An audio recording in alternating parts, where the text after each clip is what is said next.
vie, entre dans l'eau. En quelque sorte, comme j'ai l'habitude de dire, Jésus voulait dire à Pierre, la terre que tu vois là, c'est la chair. Parce que tu as été fabriqué avec la terre. Donc la terre représente la chair. Et la chair ne peut rien te donner. Tu as besoin de quitter la chair.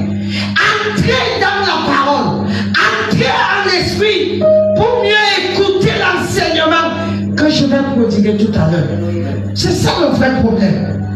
Voilà pourquoi vous voyez dans l'église, il y a ceux qui comprennent, qui acceptent et qui, par l'Esprit de Dieu, par la grâce de Dieu, font tout pour mettre la parole de Dieu en pratique. Il y a aussi une autre catégorie. Tu finis de prêcher là, la personne écoute. Quand elle sort du sanctuaire, c'est comme si elle n'a rien. Éloigne-toi, entre dans l'eau. Que tes pieds la touchent l'eau. Entre dans l'eau, Pierre. Tu as besoin de ça.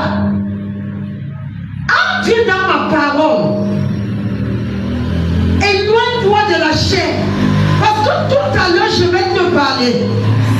Et si tu n'es pas dans l'eau, tu n'entendras rien. La raison pour laquelle les gens sont rebelles, on prêche, c'est comme si on ne prêchait pas. C'est parce qu'on est dans la chair. Celui qui est dans l'eau, celui qui est en esprit, écoute facilement la voix de Dieu. Mais celui qui est dans la chair, c'est difficile. Il dit entre dans l'eau. La chair ne t'a rien donné. Depuis que tu prétends me servir dans la